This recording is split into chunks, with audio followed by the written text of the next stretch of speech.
Welcome to another deep dive. Have you ever stopped to think about a world where gods aren't eternal? I mean, a world where these powerful beings, well, they actually die. And in some places, their death wasn't just sad, it was like necessary for the world to keep going. Sounds bizarre. It really does challenge how we think about divinity now, doesn't it? We're just so used to the idea of gods being, immortal, unchanging. Exactly. But today, we're taking a really fascinating plunge into these old beliefs, these folk customs, looking at the shocking mortality of gods. That's right. And our guide for this deep dive is The Golden Bough, Sir James Frazer's, monumental work. It really pioneered comparative mythology, didn't it?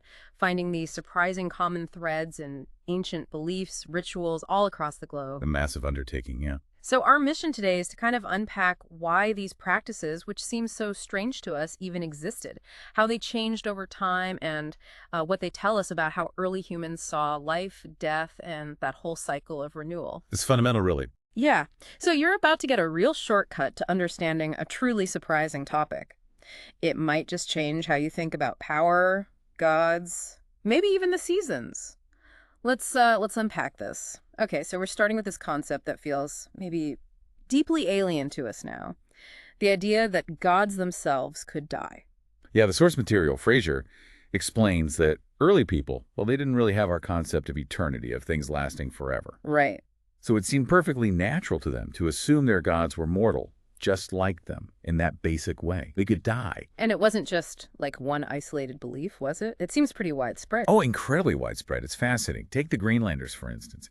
They believed their most powerful god could be killed by something as ordinary as the wind, or even just touching a dog. Wow, just touching a dog. Yeah.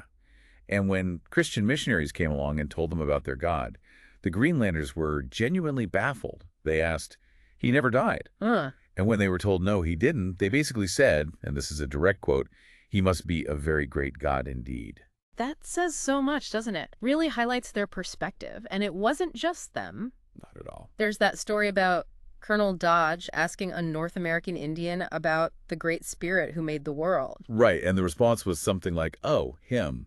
He's dead long ago. He couldn't possibly have lived this long." Just matter of fact about it, almost pragmatic. Exactly. It speaks volumes about their, grounded view of how things work.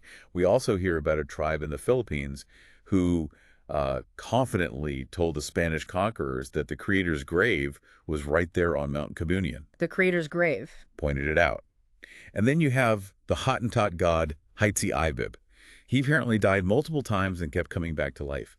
People could still show you his graves in mountain passes. Multiple times. Okay, so these aren't just weird little anecdotes. They show a fundamentally different way of seeing the divine. Absolutely. And this is where it gets maybe a bit shocking for us.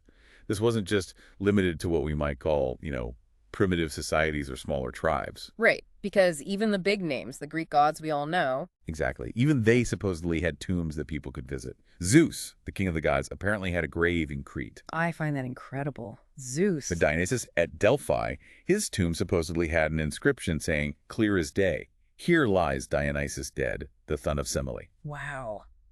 That's explicit. It really is. And it doesn't stop there. Pythagoras is said to have carved an inscription on Apollo's tomb, also at Delphi, saying he was killed by the python and buried there. Apollo, too? Yep. Cronus had a tomb in Sicily. You could supposedly find graves for Hermes, Aphrodite, Ares, all over the place. So these examples from all over, they really hammer home that gods weren't just thought to be mortal, but that this belief was, physically marked on the landscape. It shatters our whole modern idea of eternal gods. It really does. It shows how tied these divine figures were to the cycles, the fragility that early humans saw all around them. Divinity seen through a very human, very mortal lens. That's the core insight, I think. Okay, so we've established that even these powerful, invisible gods weren't seen as immortal. Now, let's dive into the pretty terrifying real-world consequences of that belief. What about the man gods? The divine kings walking around. Yes. That's where it gets really intense. Because if invisible gods could die, what about the ones living in human form? It must have created a huge problem. An immense problem, yeah. Early peoples often believed their whole safety, the harvests, the weather, the very course of nature, depended directly on the life and, crucially, the vigor of this God-man, this divine king. So if he started to get old or weak? Exactly. His gradual decline, his powers fading, and eventually dying a natural death, that was seen as an enormous danger. People expected catastrophe. Okay, so faced with that kind of danger, what did they do? What was the solution? Well, in their view, the logic was sound, even if it sounds brutal to us now. The man-god had to be killed. Had to be killed. Yes. And not just killed, but killed specifically as soon as he shows symptoms that his powers are beginning to fail.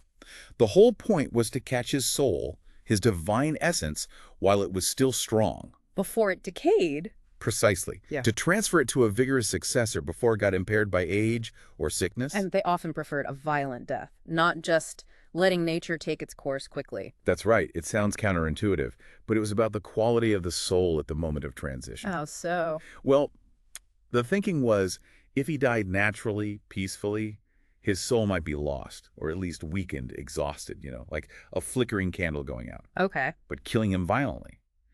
That ensured they captured the soul at its peak, still full of vigor, ready to be transferred immediately to the next ruler. Like capturing lightning in a bottle. Kind of, yeah. Frazer mentions the Mangaeans, for example. They thought spirits of people who died naturally were excessively feeble and weak.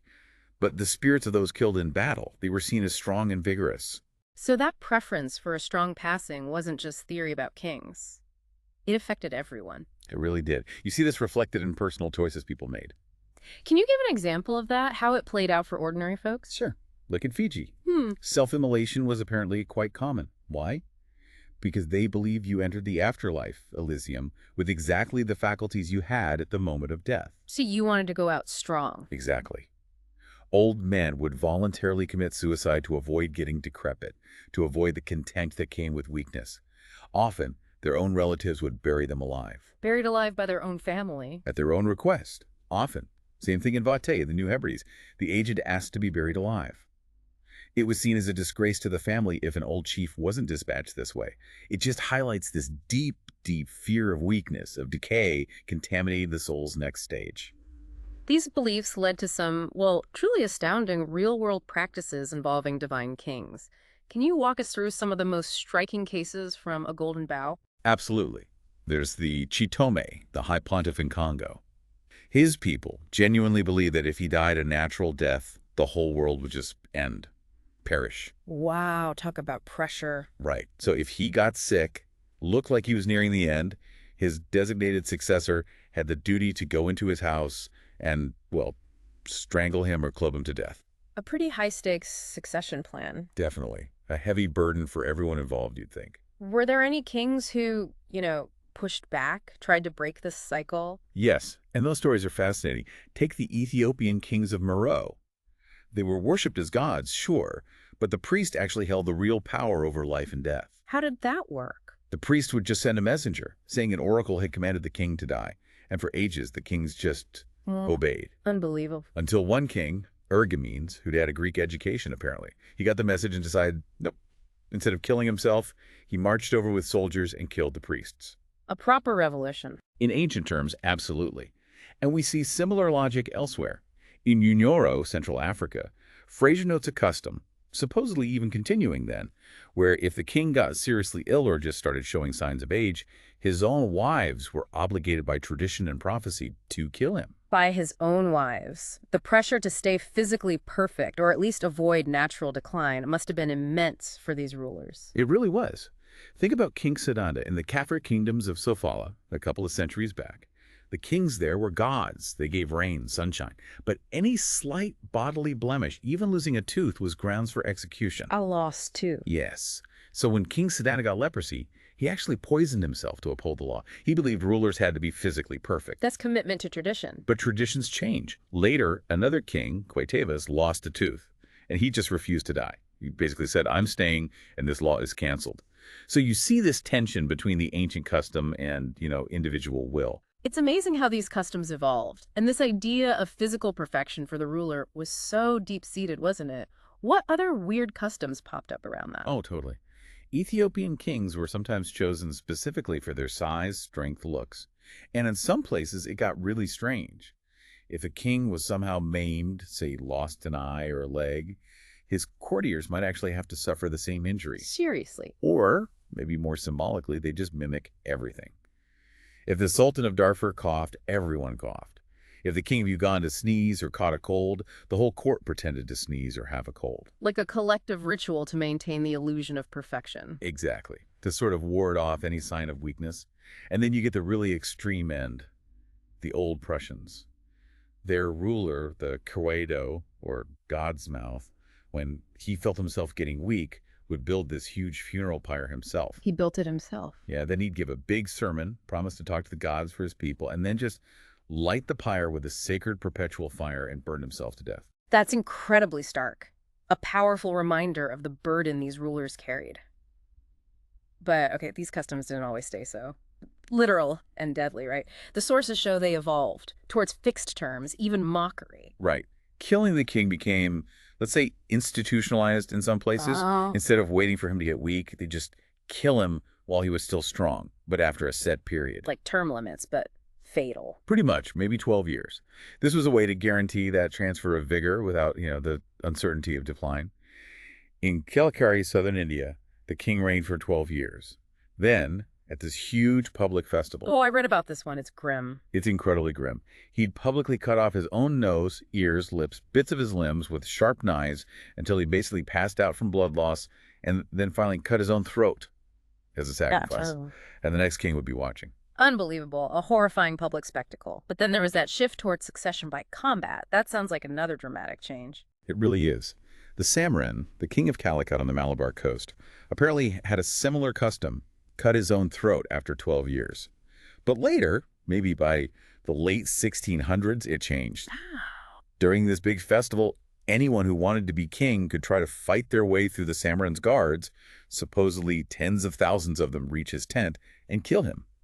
If they succeeded, they became the new Samarin. So, a deadly competition. Did anyone ever actually manage it? Frazer mentions an attempt in 1695 where a few guys, including a nephew, almost got through.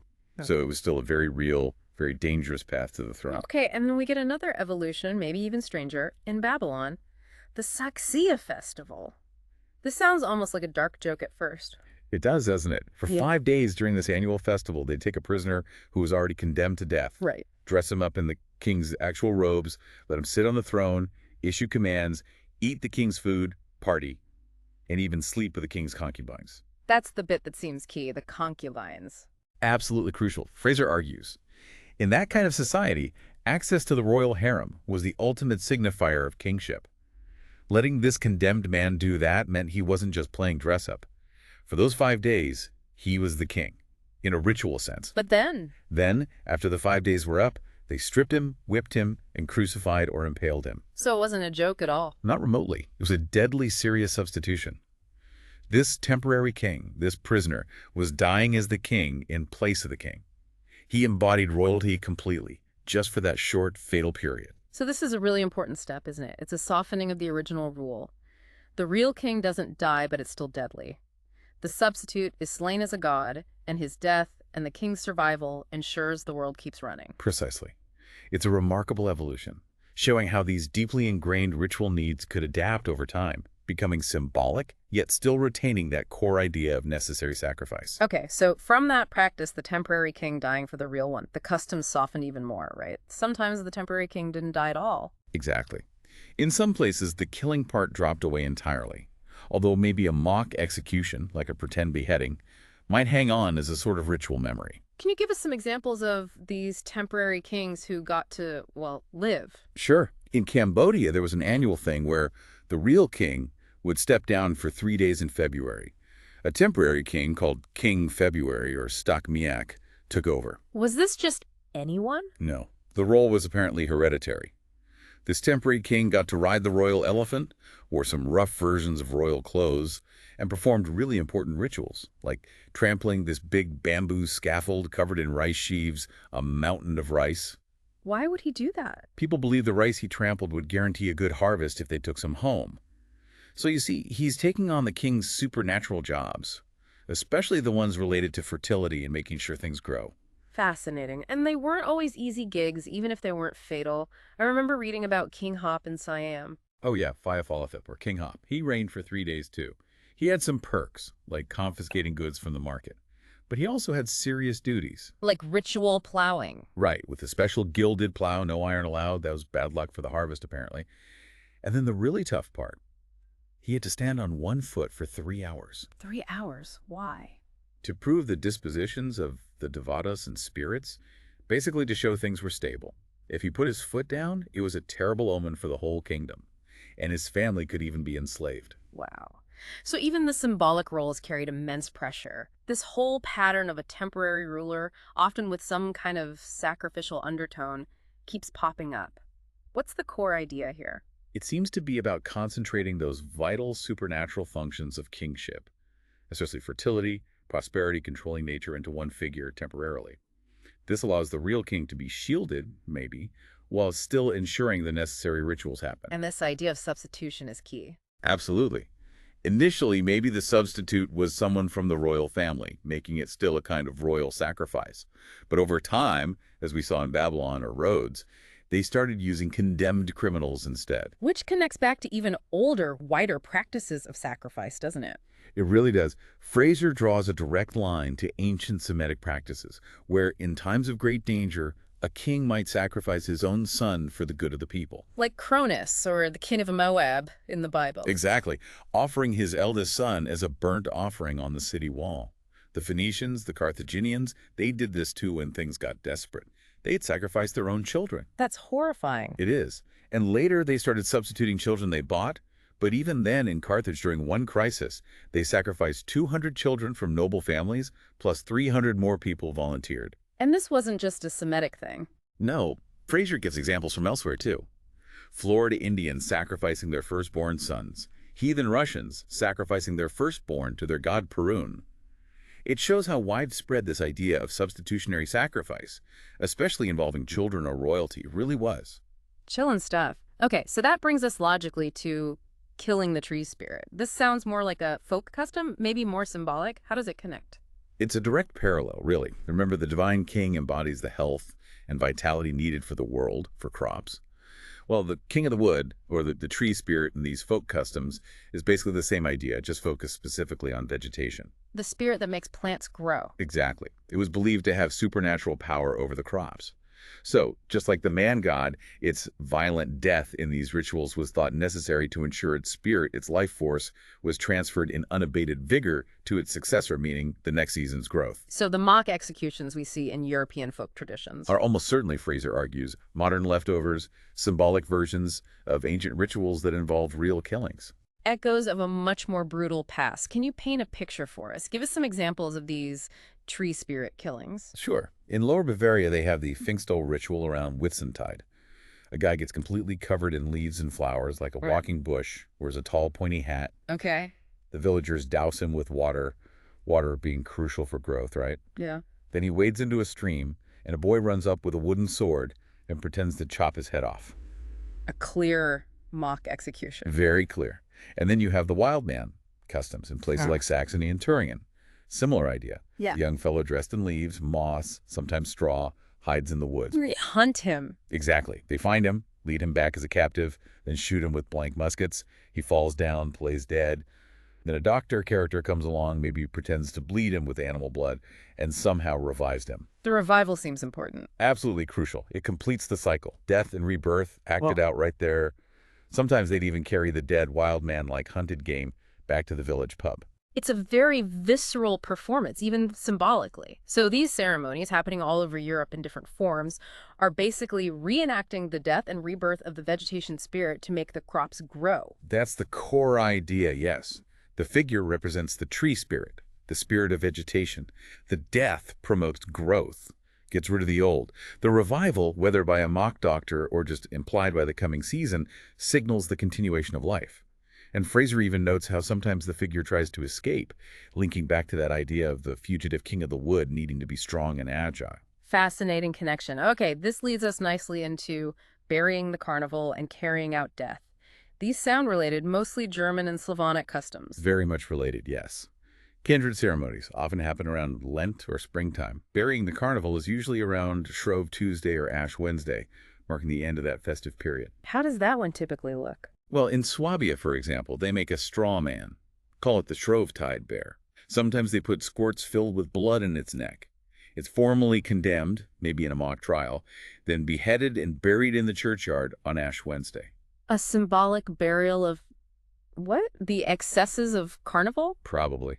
Getting rid of the old energy, maybe the sins or foolishness of that period. In Lacraine, it's even more dramatic. A man dressed in black, like a woman in mourning, gets carried on a stretcher.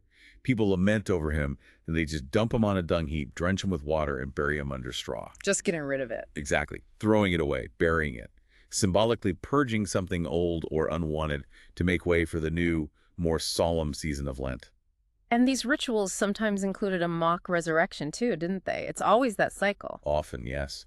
Back in Swabia, there's a version where a Dr. Ironbeard treats a sick man who falls dead, but the doctor brings him back by blowing air into him. It's pure theater, but the symbolism is potent. Blowing the breath of life back in. Right. Or in the Hartz Mountains, a man is carried towards a grave, but instead of burying him, they put a glass of brandy there. Yeah. The idea is the brandy comes to life again. Next year, the spirit lives on. It's always that cycle. Death, then renewal. And that cycle is even more explicit in the carrying out death ceremonies. How do those usually end? Typically, the effigy representing death is destroyed, often drowned or burned. And this act is immediately followed by a ritual of bringing in summer or bringing in life. So a direct exchange. Very direct. In Turingen, kids make a puppet out of birch twigs representing death. They carry it out and throw it into a pond, singing something like, "We carry the old death out. We have got summer." Simple and clear. Or in Bohemia, children burn a straw man Death, and their song goes, "Now carry we death out of the village, the new summer into the village. Welcome, dear summer, green little corn." It's explicitly linking the expulsion of death to the arrival of new growth. But there's often a sense of real fear mixed in with getting rid of death, isn't there? It's not just a game. No, absolutely not. Frazer notes that the effigy itself was sometimes regarded with genuine fear. People believed if it looked into your house window as it passed, someone inside would die that year, unless you quickly paid off the bearers. Wow. And the bearers themselves would sometimes run home as fast as they could after dumping the figure, afraid death might follow them back. Yet at the same time, getting rid of it brought protection. Exactly that paradox. The house from which death was carried out was considered safe for the year. The whole village felt protected from sickness and plague. In some places, they'd beat the effigy and scatter the pieces in the fields to ensure protection. It's both feared and, in its expulsion, beneficial. Which brings us to a particularly grim version of this, sawing the old woman. Mainly Italian and Spanish. Yes, seems mostly Latin countries. Yeah. It's a very graphic variation on carrying out death or burying the carnival, usually happening around mid-Lent. What does it actually involve? It's pretty much what it sounds like. They make this hideous figure, an effigy representing the oldest woman of the village, or maybe just Lent or winter itself. And then with a great deal of noise and mock ceremony, they saw it in half. Saw it in half. Yes. In Palermo, Sicily, it used to be shockingly realistic.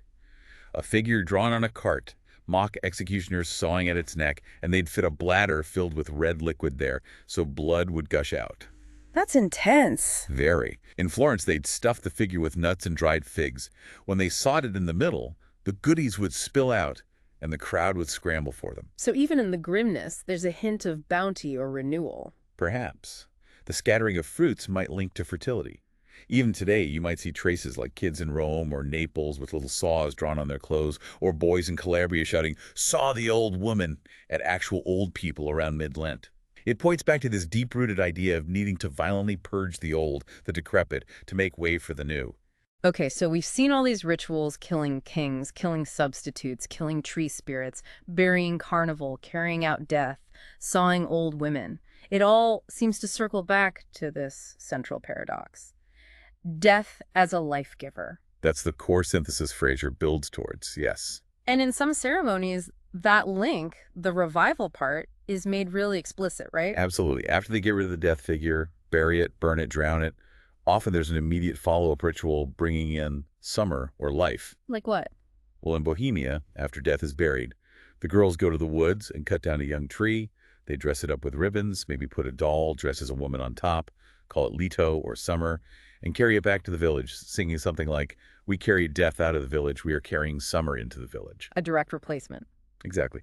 Or in Cilicia, similar thing. Death is thrown into the water or torn apart. Then they get a little fir tree, deck it with ribbons and painted eggshells, and carry it through the streets singing, "We have carried death out, we are bringing the dear summer back." So the message couldn't be clearer.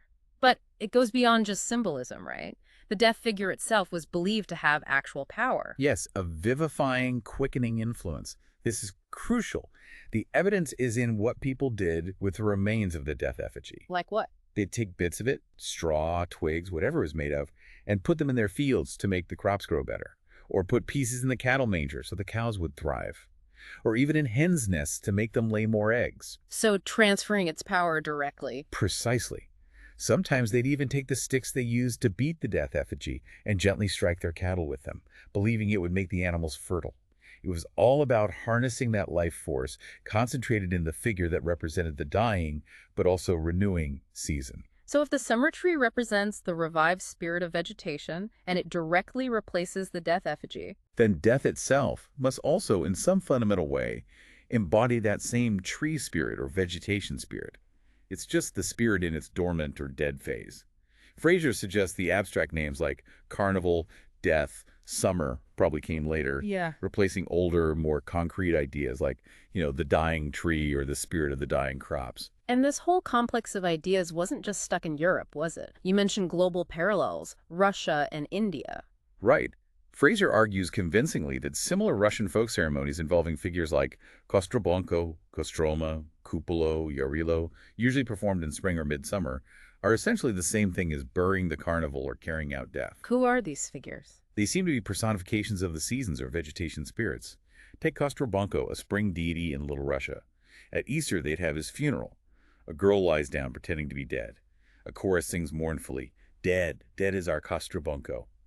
Then suddenly she jumps up and the chorus changes tune, singing joyfully, come to life has our Kostrobonko." A literal death and resurrection play. Exactly. Pure ritual drama ensuring spring's return.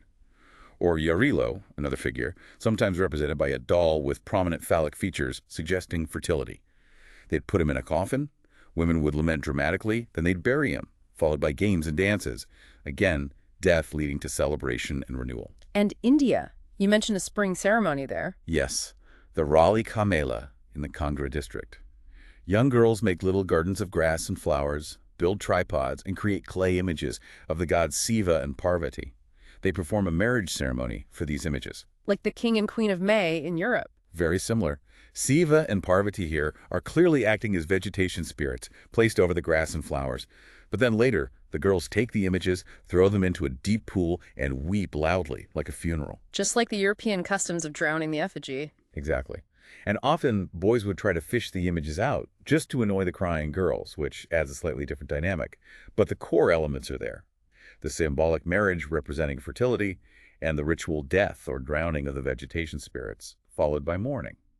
It's a remarkable echo across cultures. It really is, and it highlights that puzzling duality you mentioned earlier, the mix of sorrow for the dead spirit, which is seen as beneficial, but also fair and rejoicing at getting rid of it, as if it's also a harmful influence that needs purging.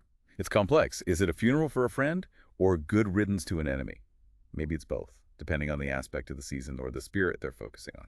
So we've covered a lot of ground here. We've journeyed through this really quite startling world where gods, man-gods, tree spirits, they were all seen as mortal, where their deaths, whether real or symbolic, violent or ritualized, weren't just possible, but sometimes necessary. Driven by this incredibly deep-seated belief in cycles, decay, death, but always leading to renewal. All tied up with the life force of nature, the crops, the seasons. And these aren't just, dusty old beliefs from Frazer's book. It makes you wonder, doesn't it?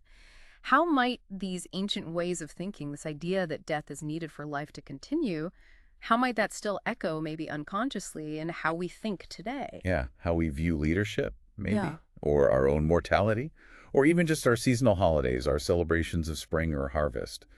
Are there shadows of these old ideas still there? It's a powerful thought to leave our listeners with. I mean, if knowledge, power, life itself, if people once believed these things could actually be transferred through destruction, through killing, what does that tell us about humanity's ongoing search for immortality? Not just for ourselves, maybe, but for the spirit of the world around us. A profound question rooted in these ancient and sometimes terrifying customs. It shows how differently humans have understood the very fundamentals of existence.